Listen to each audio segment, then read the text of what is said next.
Welcome to the Commonwealth Club of California this Thursday morning in early May. Thank you for joining us. We hope you're all staying safe and well wherever you are. We're coming to you from the Toby Family Auditorium at the Commonwealth Club in downtown San Francisco. I'm John Zipper. I'm the Commonwealth Club's Vice President of Media and Editorial, and I'm also pleased to be the co-host of the Michelle Meow Show that takes place here. We used to say weekly, but we've been doing more than weekly recently, and we have another one, in fact, at noon today, Pacific time. The Commonwealth Club is a public forum. We put on 500 programs a year, usually with audiences, of course, right now without audiences. So we're doing these live online. You can find out our upcoming list of programs at commonwealthclub.org/online. We've got a lot of stuff up there, a lot of stuff on the COVID pandemic, as well as a lot of other topics. And we have more programs being added pretty much every day. So we are presenting these free. If you are willing and able, please go ahead and make a donation. You can find that information on our website as well. Now I'm pleased to introduce, I should say, Michelle Meow. She's the producer and the host of the Michelle Meow Show and a member of the Commonwealth Club's Board of Governors. Michelle, Thank you so much, Sean. Thank you. It's so good to be here, and thank you for joining us. Thank you to the Commonwealth Club for providing the platform for us to have these open forums. I'm Michelle Meow, host of the Michelle Meow Show, your A through Z, covering the LGBT, LMNOP, and everyone in between.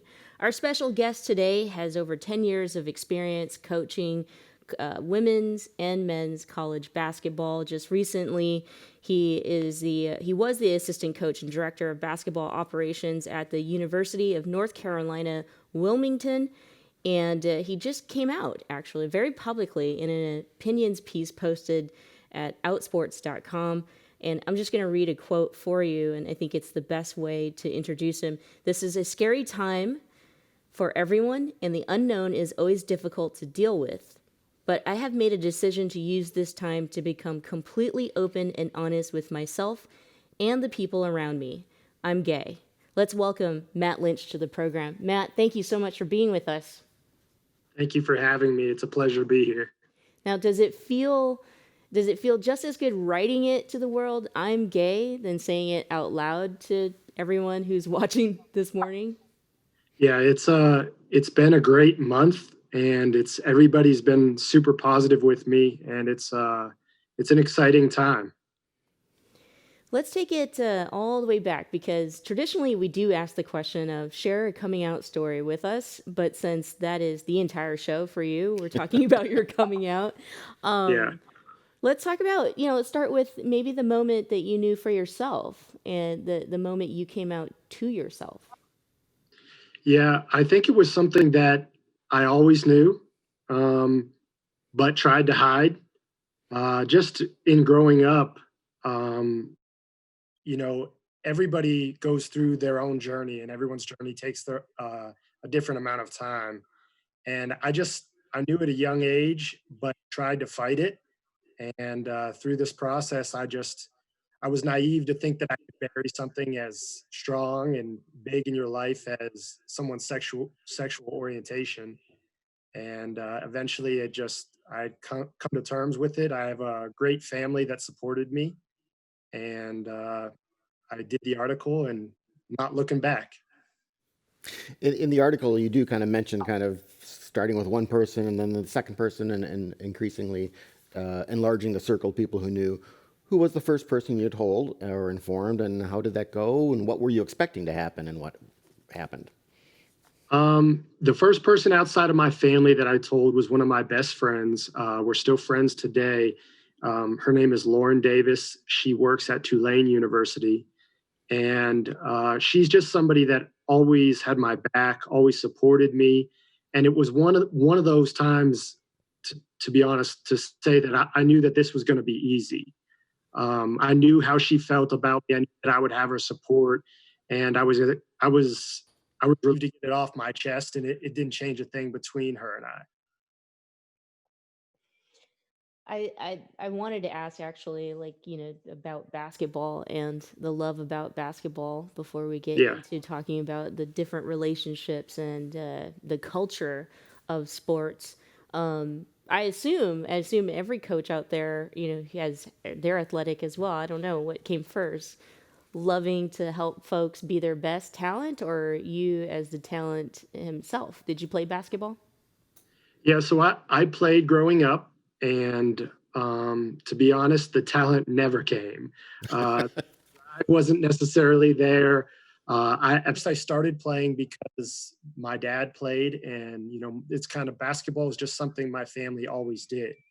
And then in time, when it stopped being something I was, encouraged to do or forced to do, it became something that I enjoyed doing. And then I always knew that I didn't work hard enough at it to play at the college level, but I did play in high school. And through actually my high school coach, I kind of talked about it in the article. The relationship that I had with him, he just believed in me so much. And the support that he gave me is kind of what lit the fire for me to get into coaching and kind of pursue that dream, because it's just the relationship side that you can build through sport. How do you, as a coach, kind of judge your success? I mean, is it number of wins or is it individual, successes of players that you work with? Yeah, so in the coaching world, it's always judged by wins and losses by the outside. And that's kind of funny because I haven't had a above 500 record in the last 7 years. I mean, the last time I had that was when I was coaching D2 basketball at my alma mater, Edinburgh University. And so, from a wins and loss standpoint, I haven't been successful, so to speak, but I judge it through the relationship pieces. And that's, winning is important. There's two types of coaches in this business: coaches that have been fired and coaches that are going to get fired. And so, you have to find other ways to measure your success. And with me, it just came through the relationships and through the players. It's all with me. It's all about the players. They're not only going to go, out into the workforce and be, future leaders in our society, but it's just the enjoyment that I got working with both the men and the women players that I've had is really what drives me even today. What's interesting is that you decided to write this and come out. I mean, a lot of folks who are LGBTQ and in sports, it's obviously a personal decision for when you want to come out, and when you do come out, that it's safe to do so. You came out during a pandemic and early spring, which should be the most busiest, wild time for college basketball. So many people sad to see that March Madness was canceled. Yeah. Yeah, so it's interesting. I'd love to hear kind of you talk about the experience of coming out during a pandemic. Why you chose it. I think there's a quote in the article that you clearly say you didn't want to die with a lie. Yeah. So it kind of goes back to, like I said, I've always known that I had this secret. And in time, I've told more and more people. And it kind of got to, it was coming to a head, so to speak, this year. I'm very close with my family. They're ultra supportive. I'm a product of my environment. They are great. And, it's rubbed off onto me. And so I was on the phone with my parents one night, and we were discussing, when I should make this, or how to make the announcement, just kind of what to do. And we came up with a bunch of different reasons to do it at the start of the year. And then we kind of dialed it back and started to say, well, maybe we should do it at the end of the year. And then kind of through the conversation, I quickly realized that there really is no perfect time. Like I can choose any time that I want. And, someone would give me a reason that it was negative to do it then. And someone would say, oh, you should do it this way or that way. And so I knew that this was going to be my last season in the closet. I didn't know that we were going to have a coaching change and a pandemic, and the world was going to be turned upside down. That really wasn't part of my plan. But the season ended, and we had a coaching change in the middle of the year, and then they promoted a interim assistant, Coach Rob Burke, and he had some success, and we were hopeful that maybe he could win the job. Well, unfortunately, that didn't happen, and we one of the officials that refereed our conference tournament game up in Washington D.C., he tested positive for the coronavirus. And we played that game on a Saturday. He tested positive on a Tuesday. And so on Wednesday, we got a phone call from the athletic director. We were all still on staff at this point, and he kind of said, "Hey, we need you guys to self quarantine for 14 days." And it was kind of came by shock. You know, nobody was prepared for it. But the university did a great job of checking in on us. You know, if we needed any food or groceries, anything delivered to our houses, they were more than willing to take care of us. And I ultimately had 14 days in a 700 square foot apartment, and just spent a lot of time thinking. And I've always known that I wanted to use Outsports.com. They're an unbelievable website. They've got unbelievable people working there, specifically Jim Bazinski, who was really the editor of my article. And I've always known that that was a resource that I wanted to use to tell my story. So I reached out to Jim, and he kind of gave me some guidelines to write the article. And so I went to work, and the first article took me about 7 hours to write. And when I finished it, I realized it was complete garbage. I hated it. And so I wasn't necessarily supposed to leave my apartment, but I decided to go for a run. I'm a big walker. I love to exercise. And so I went for a run, and you know, social distanced and kept my distance away from everybody. And I came back, took a shower, and sat down, and I was like, okay, let me start over. Let me try and write this again and just pretend I didn't even write the first one. And so I spent about 45 minutes, and that ultimately, that article I wrote in 45 minutes was the one that we ended up publishing. And that one just kind of flowed out of me so much easier than the first one.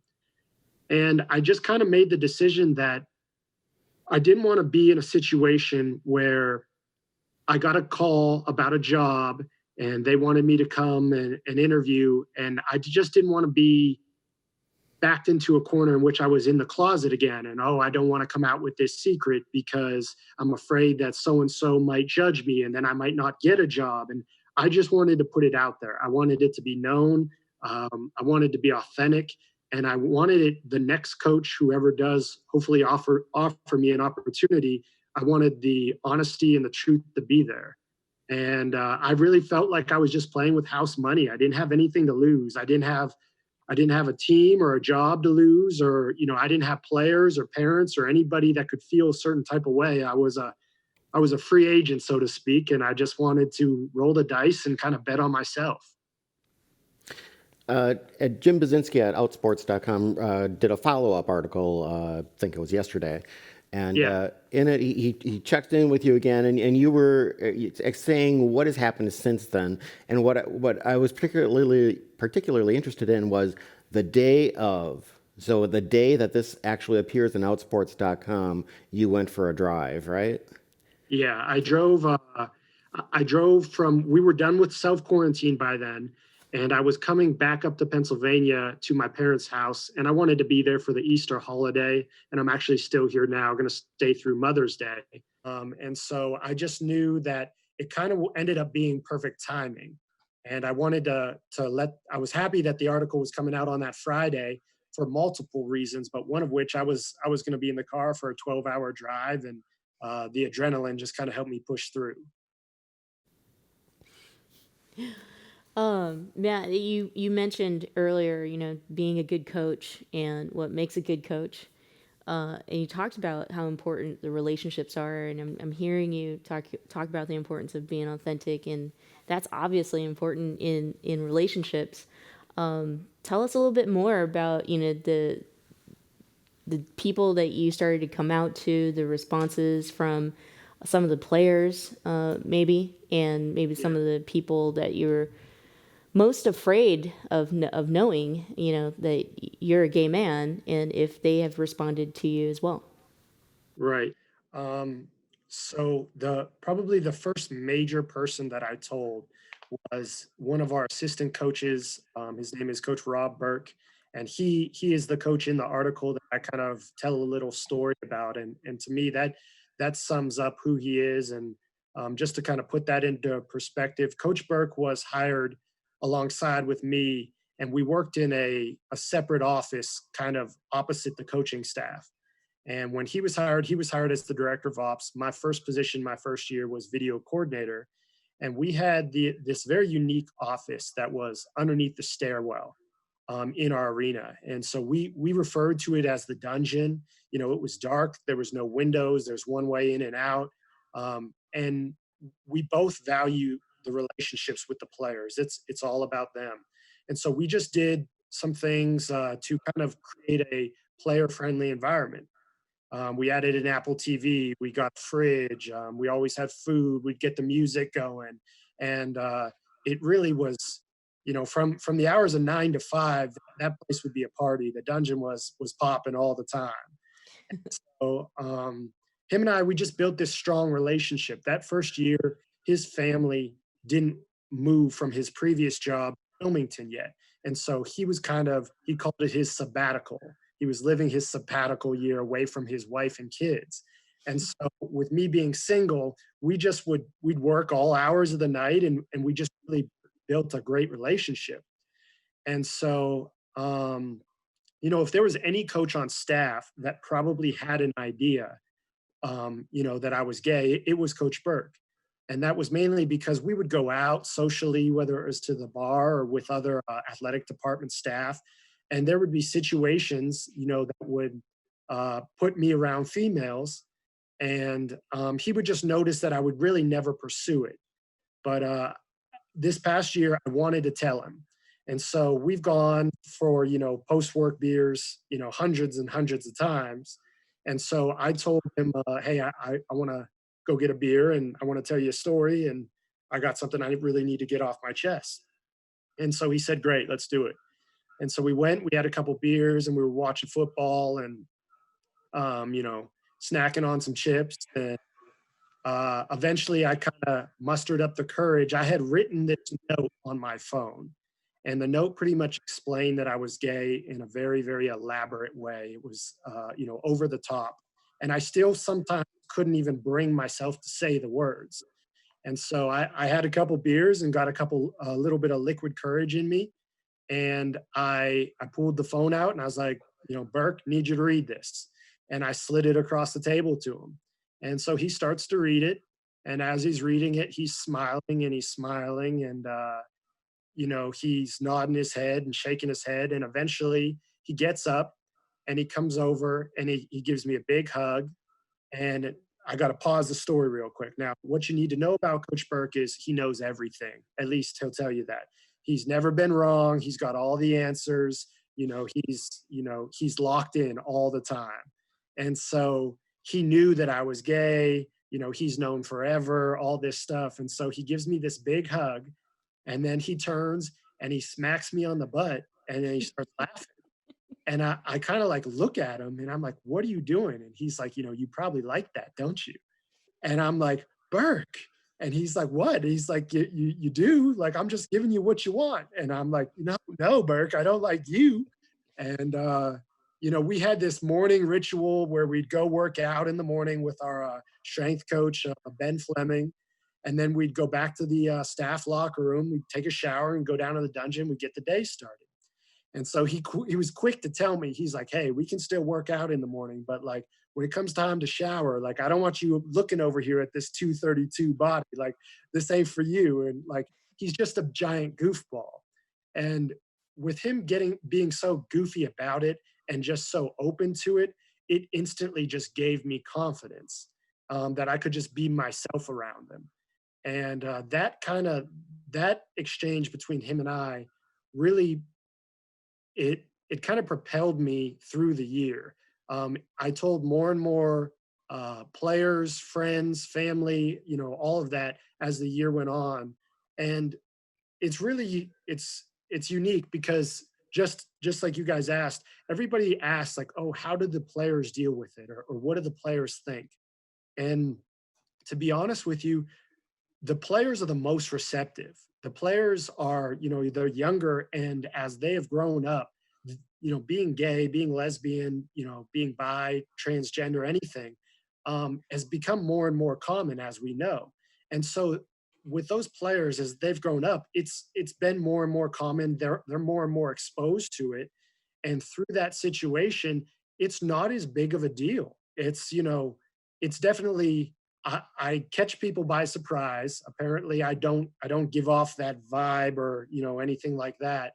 And so I guess you can't necessarily see it as if you can see someone's sexuality to begin with. But they've been very receptive to it. They love me for being me. We're all still brothers, and I'm constantly hearing from them even now during the pandemic, and they check in on me and still have my back, and I have theirs, and we love each other. We have a question from our viewers, and they ask, did you have a religious upbringing, and did that affect either your views about yourself or acceptance of yourself, either positively or negatively?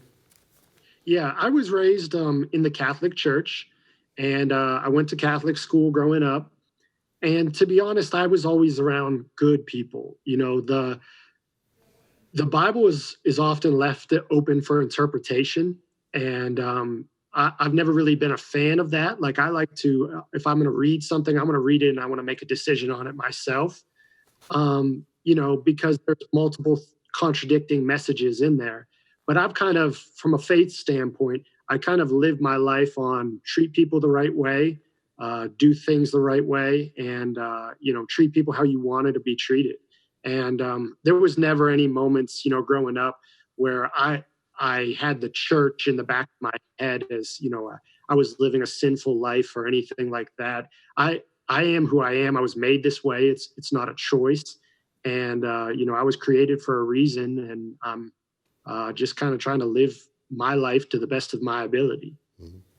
It's interesting you say, the players and college sports, more and more lesbian, gay, bisexual, transgender, folks are coming out. So it might be a difference in opinion of how you feel about LGBTQ people in sports.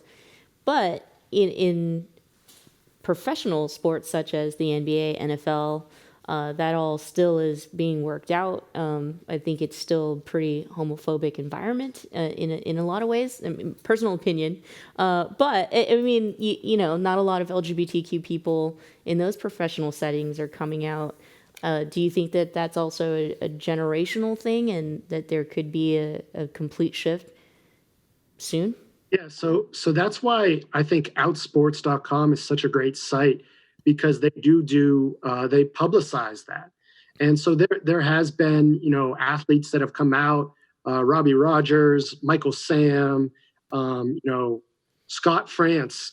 He is a football player at Kansas State. And I actually kind of have a unique connection to Scott, as in I coached Scott's brother Brett when I was at Youngstown State. And so Scott was one of the first to come out at a Power 5 school as an out gay male in college football. And it was just, I still remember the day that Brett came into my office and told me. And he, it's becoming more and more normal. And I think it's so important that people like myself tell their story to help normalize it, because one day, hopefully, this will be something that, is just, people don't have to come out as straight.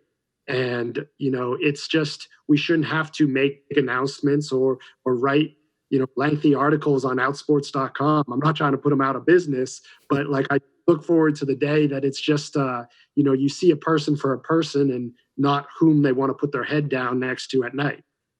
I think it is one of the most awkward things on this program, at least, because I started out telling you it's tradition here on the program that we share a coming out story.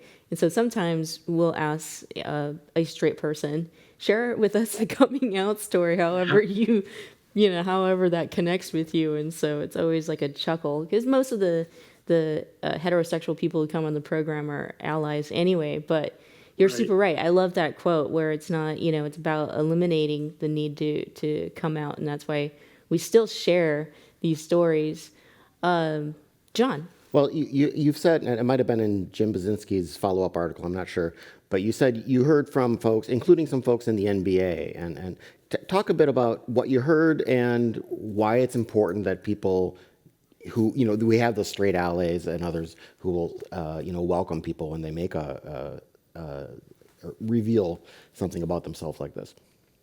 Yeah, I've heard from coaches at every level: high school, college, the NBA, the WNBA, and it's been great. It's been unbelievable the amount of people that reach out and just say that they can relate to my story. That if they were to write, a coming out article, they feel like it would go word for word what is written in my own. And just, it's been amazing for me to hear from those guys in the NBA and in the G League, and just know that, there's more people like you out there. There's people, it's possible to do this. Now, a lot of these, if not all of the people that reached out to me are still in the closet. And I think it's their journey, for them to come out in any way, shape, or form that they want to do. But it kind of relates back to what I was just saying of, we need to try and normalize this. And if people just stay in the closet, and hey, it took me 29 years to come out.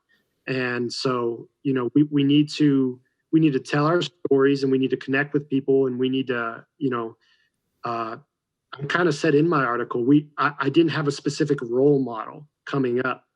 And so I never really thought of myself as a pioneer or a trailblazer, so to speak. But, if I can inspire or, help one other male, female, transgender person go through what I went through in an easier way, I think that me telling my story was worth it. And so I hope that those college and NBA coaches that have reached out can find a way to tell their story. And I just try and be a resource for them, and, just be I'm an ear to listen always. I was hoping that you would add to that by saying that all these folks have reached out to you, and you're happy to announce that when we can go and see college basketball again, or maybe even a WNBA game, that you are the new coach of X team. Yeah, I'm working on it. I've got a couple, eggs in different baskets. Nothing for you yet, but it's kind of funny. There was I haven't even shared this part. Like, when I originally put out the article, I wasn't sure if it was how it was going to be received. And so I was fully prepared to step away from coaching. And, I've always had this obsession with Tampa, Florida. I don't know why. I think I've been to Tampa one time. I've loved Tampa. It's, the Gulf of Tampa and, the warm weather. I mean, Florida being Florida, I've just always loved it. And so I started to apply for jobs down there. And I went and I probably applied for 30, 40 jobs. And I was serious about it for about a week. And then, I just started to think about basketball again, and coaching, and hearing from my players, and talking with other, coworkers in the profession. And it's just who I am. It's not something I can step away from. It's just like, it's part of me. I'm happier in a gym. I did say in one of the articles in Outsports, like, I've never worked a day in my life. I can't believe that they pay me to go in there and just, I feel like I'm hanging out and having a good time. But, I definitely value the relationships I'm building with everybody. And it's in my future one way or another. I'll land something, and, I'm looking forward to it.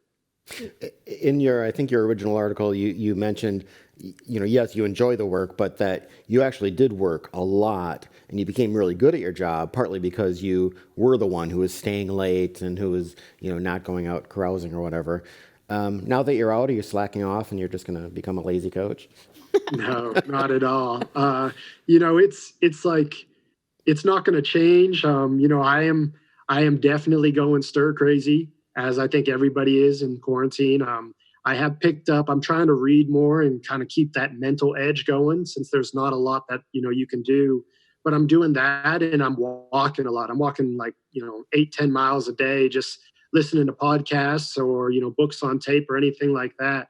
But no, I think I'm as hungry as ever for this because now that I've put this out there, I almost feel I kind of have this internal motivation that like, okay, Matt, you said you wanted to be this role model and you better be freaking good at this because like people are going to be looking at you and you can't fail.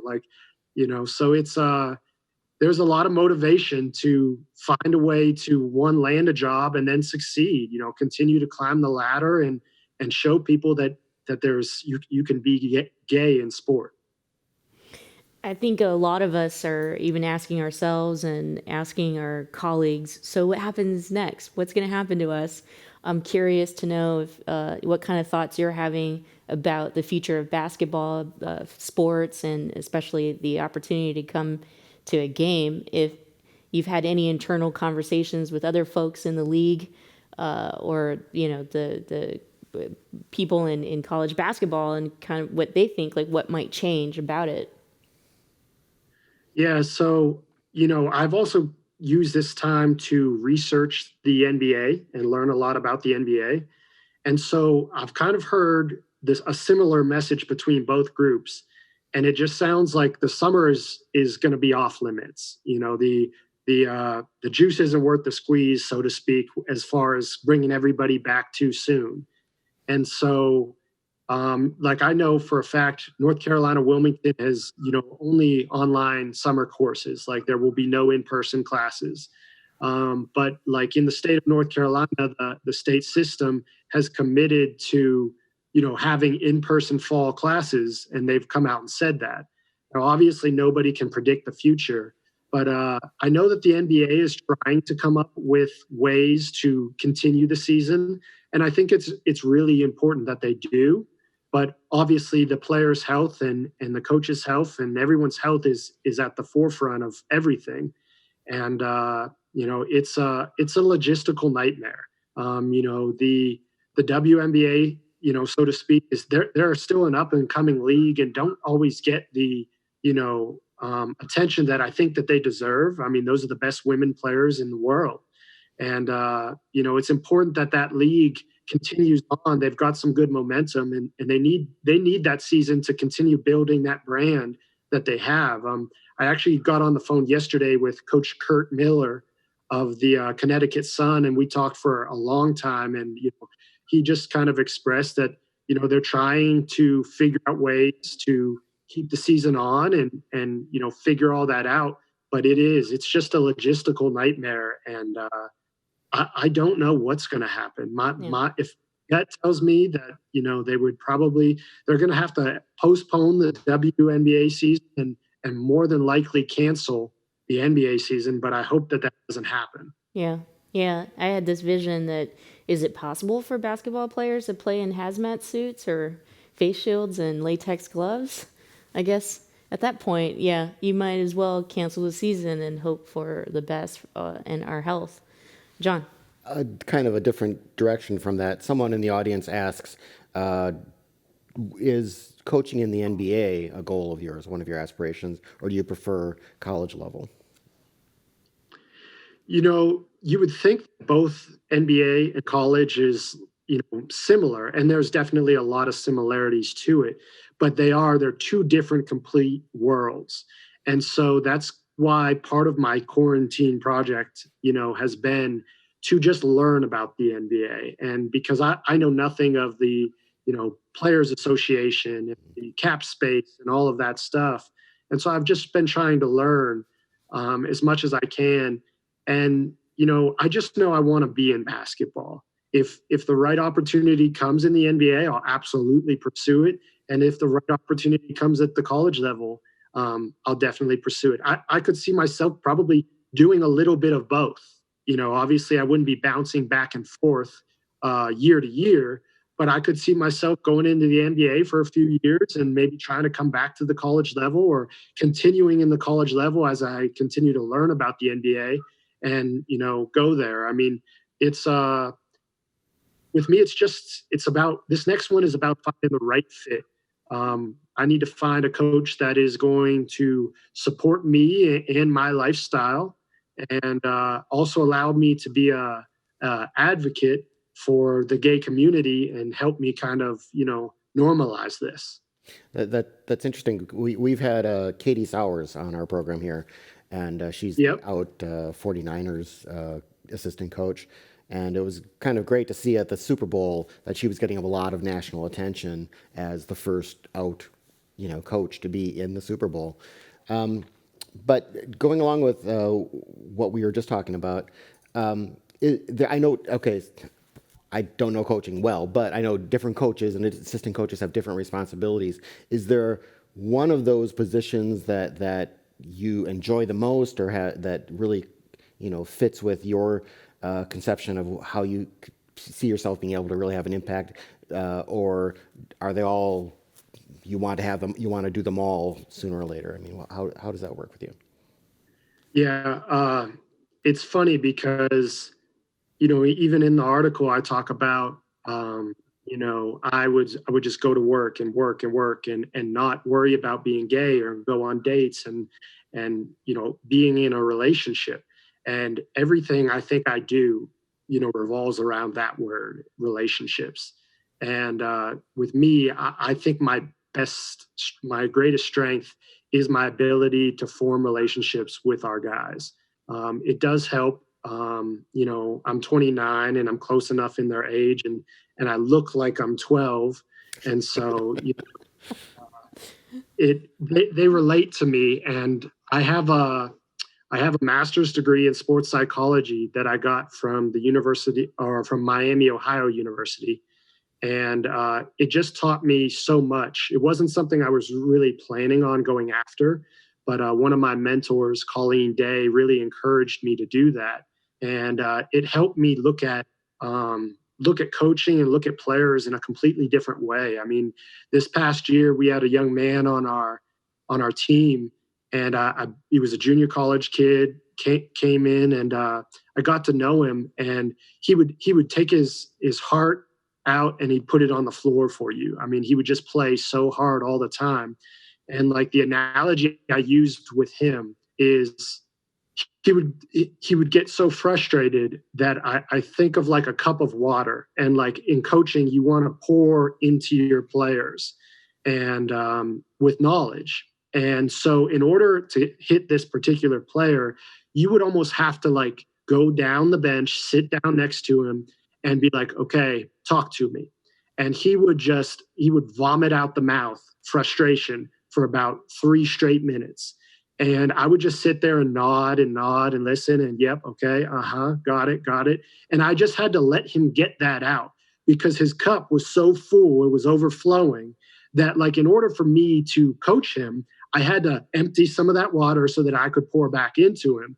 And so just kind of like learning that type of stuff has really allowed me. I mean, he'll tell you to this day that I was the reason he was able to make it through this year.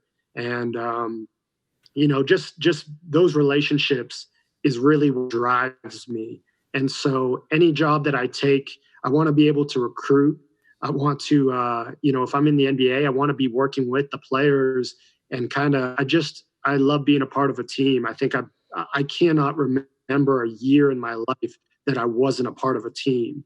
And so that's just really important for me to continue. Well, if you transition into being life coach or being a life coach, I need one. You sound like an amazing, incredible coach, and I had no idea that it gets that deep. I always thought like it was like, here's a play, let me help you figure this out and support you.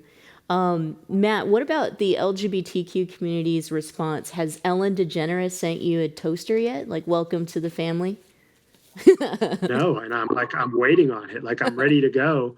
But no, she has not. But the community itself has been amazing. I kind of tried to talk about that in my follow-up article. Is just when you're coming out, you rely on your circle, your group. And I was counting on them to have my back and be supportive. I was not ready for the outpouring that came from the gay community of complete strangers, people I've never met.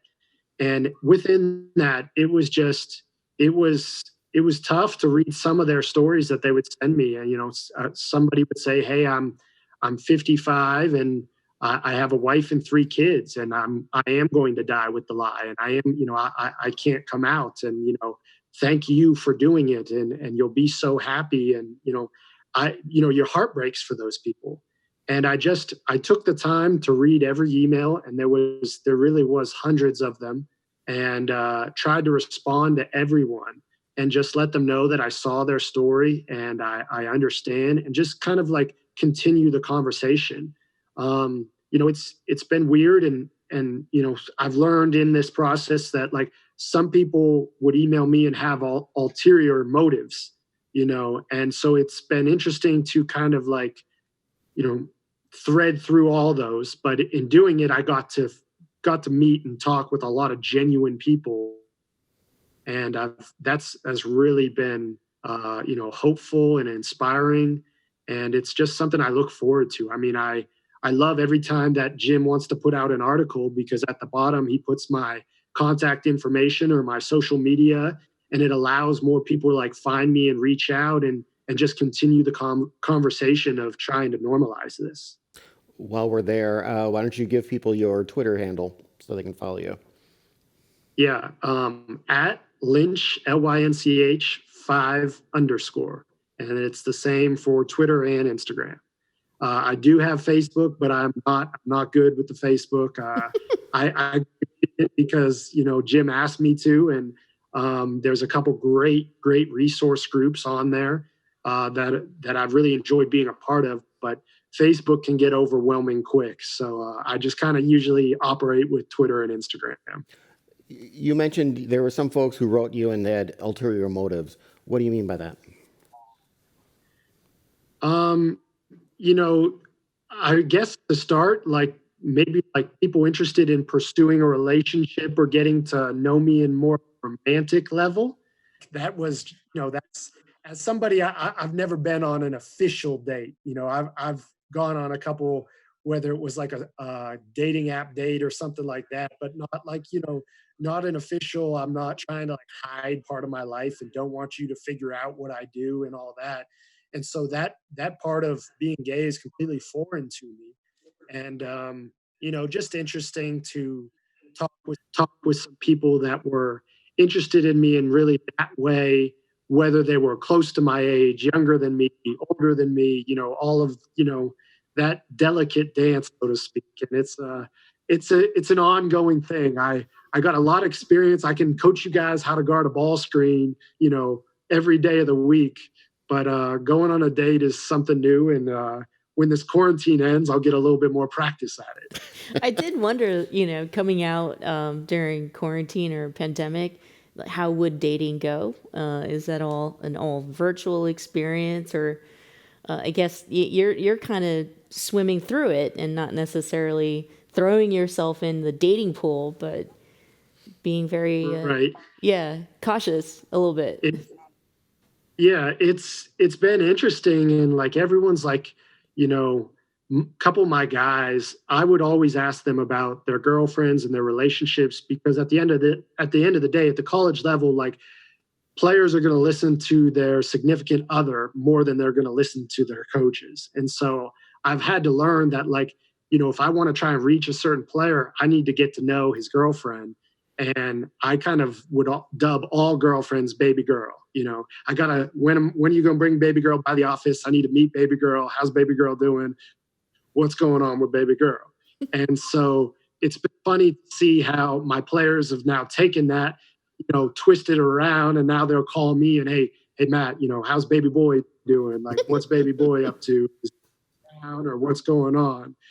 But everybody's like, hey, do you have this great weight off of your shoulders, and like, have you met anybody? And I'm like, no, I've moved home, so to speak, and the only people I've seen for the last 8 weeks has been my mom, dad, brother, and sister. And so like, it's everybody that's seen me was aware that I was gay, and it's been interesting. But when quarantine ends, and hopefully that's soon, I'll kind of experience the life a little bit more and get more experience. Oh man. Now, your brother is also a college basketball coach. Is that correct?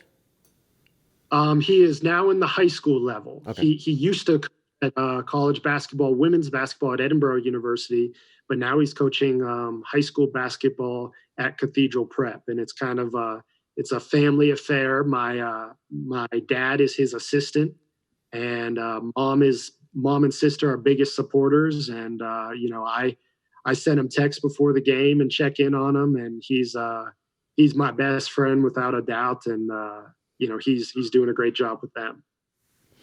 I wanted to ask. It sounds like you're just coming out and getting into gay life, gay culture. Have you ever been to a pride parade? I have not. It's never really crossed my mind, but definitely interested. To be honest, I need to learn more. I need to spend some time getting cultured, so to speak. Like I said, I've taken up reading. And so I had read Robbie Rogers' book, Coming Out to Play, and I had read it before, but I went back and reread it and really enjoyed that. One of the people that contacted me through Facebook and another person via email had brought up the book, Call Me By Your Name. And I had seen the movie, but never read the book. And so I got the book out and read it and really enjoyed that too. So I'm trying to spend some time and learn more and more about, the gay culture and kind of the history, so to speak, and just educate myself. What about music? Music's always a good indicator of how much, gay culture you're in, or do you have favorite artists or favorite types of music? Yeah, definitely. That side of my life is really important too. I love music. Music is probably the thing in my life. The only thing I love more than basketball. It just growing up in basketball, definitely hip hop is my favorite. I love J. Cole. Everybody that knows me knows that I love J. Cole. I love Mac Miller, Drake. Gotta love Drake. But I really enjoy all types of music other than country. I've never really gotten into country. That's not really been my thing. But my dad, I feel like my dad has great taste in music and loves disco and Kool and the Gang and Michael Jackson and all that stuff. And so I listened to that growing up and still love it now. And, music has the ability to transport you. And just kind of funny, as the article was going to come out originally, my favorite artist is J. Cole, and my favorite song by him is called Love Yours. And he has the whole song is based upon, loving your life. And I put up an Instagram post with captions from it. But there's a phrase in there, there's beauty in the struggle. And I have a chain on, a gold chain with beauty in the struggle engraved on it. And it's something I just kind of live my life by. And you have to enjoy the journey. You have to enjoy the process. You have to enjoy the good moments and the bad moments. And, if you look at it, you can see beauty in the struggle and you can see the positives and the negatives. And kind of that in itself that song helped drive me to write the article and come out and, be my authentic self. And I'm weird with my music and my rituals and everything. And so as I was driving back to Pennsylvania and the article was about to come out, Jim told me, I asked him what time. He's like, the article's coming out at 8 a.m. And I'm like, okay, got it. And so at 7:58 a.m. I was already getting in the car. I put Love Yours on and I wanted that to be the song I was listening to when the article came out. And it's just, music does. It's amazing, and it can transport you to different moments. It's, it can make you laugh, smile, be happy, cry. I mean, it's one of the best things in my life. Yeah, I was just going to follow up to that. Checking up on your gaydar, I guess. and trying to, there's so many stereotypes. And the funny thing is, just like you said earlier, it's not like you could tell somebody's sexuality just by looking at them. So thank you for normalizing us as LGBTQ people. Well, you came out, to the world. You wrote this opinions piece. It came out to your team, and that seemed like it was like a big secret. But here on the program, I feel like you can share other secrets. What's another secret about you that you have not shared with someone else? And it could be maybe a hobby that like maybe in your free time you like to sew. That's okay. Yeah. You know, I am like, I had that one big secret, but other than that, I was a pretty open book.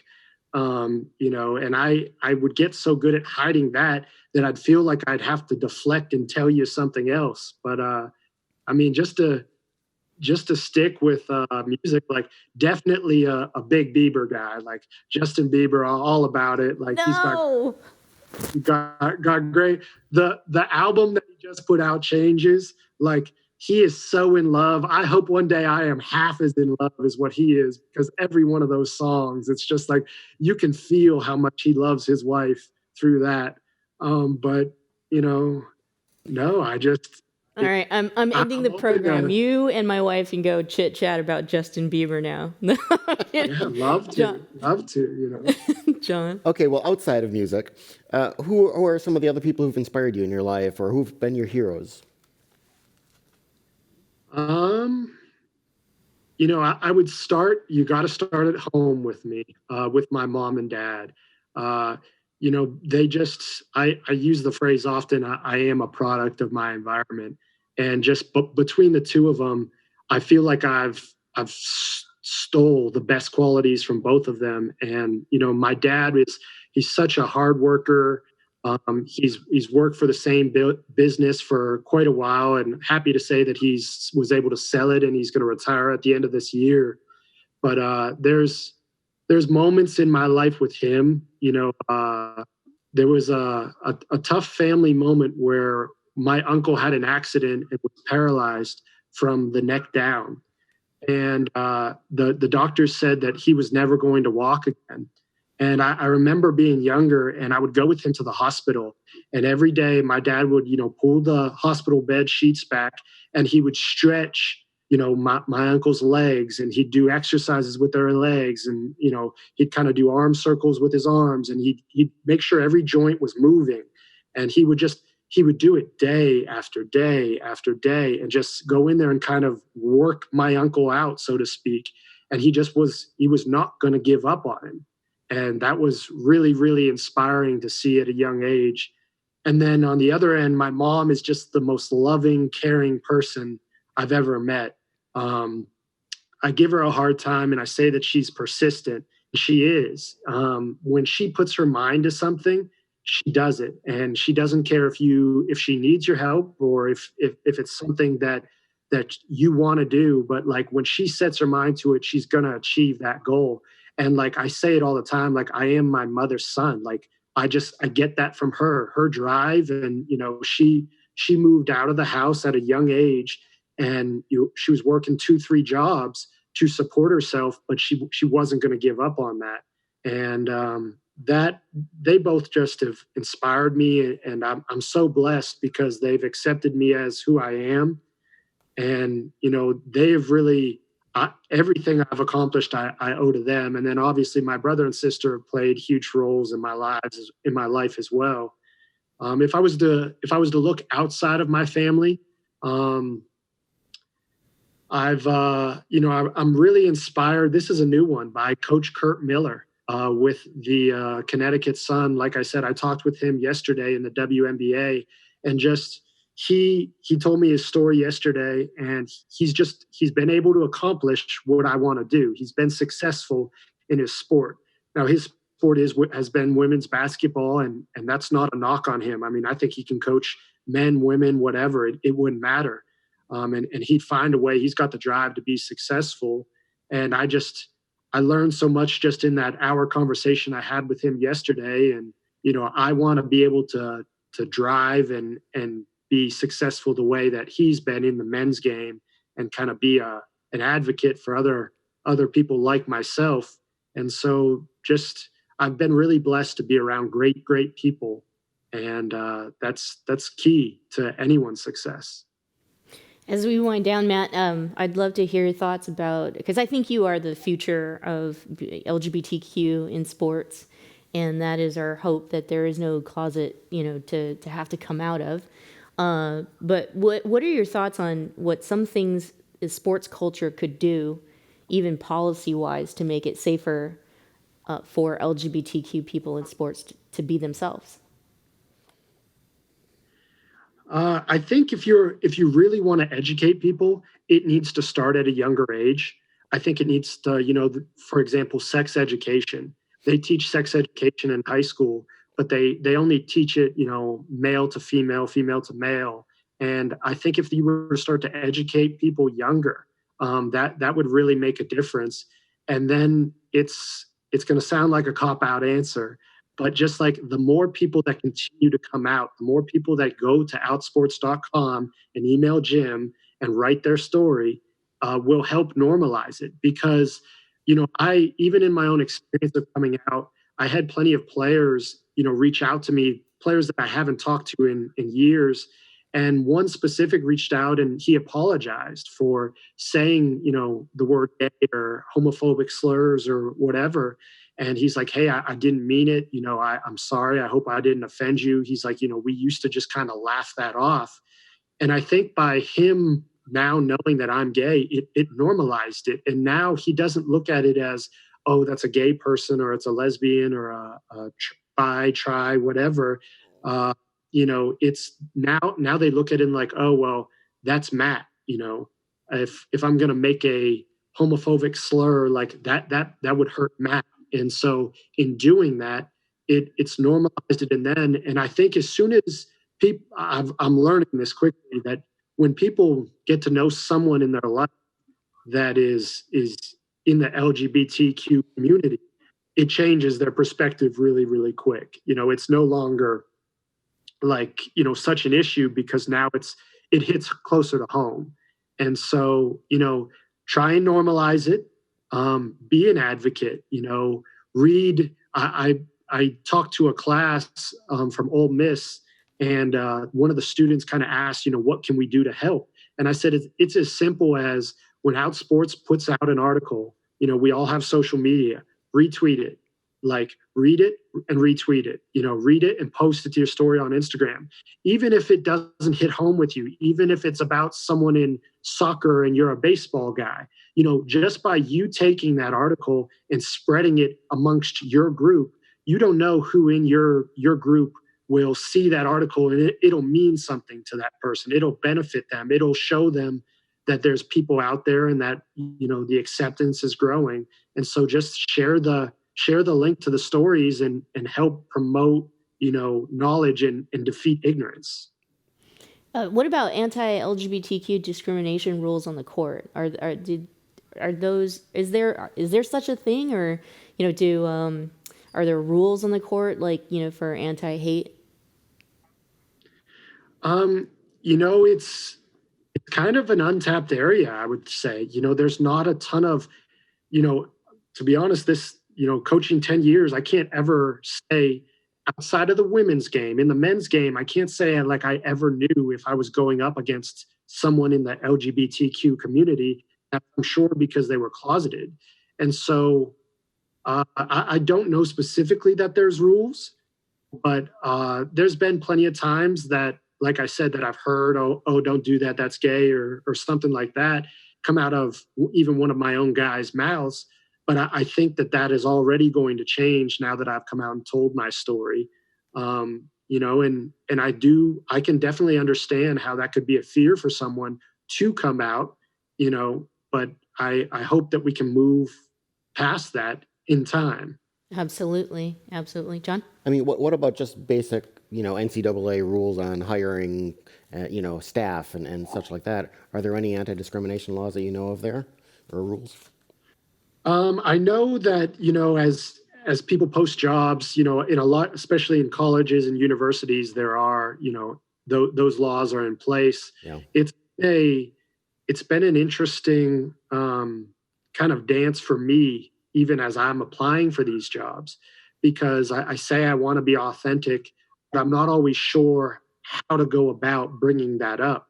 And I actually had one of my mentors say to me, like, Matt, when you apply for jobs, they ask you for your name and your birthday, your address, even your ethnic background. He's like, but is there any box in there that you check that is, straight, gay, bi, et cetera? And I'm like, no. And they were like, okay, well then you need to, you've put that out there. You need to not discriminate against yourself. That's not something that you need to go throw at them in the first conversation. They have Google, they can type your name in, and like they can do their own research. Absolutely, when and if the time comes up, I'll bring it up. And I'm not trying to hide it at all, but it's going to be interesting. I'm going to have to find someone with a forward mindset that is going to be open to, like I said, my lifestyle. Well, I think you're doing an admirable thing. You're changing the sports culture as you're being your authentic self. Thank you so much for joining us here on the program and for sharing a piece of your life. I really, really enjoyed it, and I appreciate you guys having me. And go check out Sports and pass the articles along to friends. And what should we tell our viewers to hit you up, but like without an ulterior motive? Yeah, I mean, if the right one hits me up, then but no, I need a little time. But definitely, I definitely want to say too, like I'm here to help anybody that's struggling, going through what I've gone through, whether you're in sport, out of sports. If you check out those articles, my email's there, and I'd love to hear and talk to anybody and, help in any way I can. Well, thank you very much for joining us. Thanks for getting all dressed up, even though you're in quarantine, or not quarantine, but sheltering at home. We appreciate that. Yeah, absolutely. Got to look good to play good. So.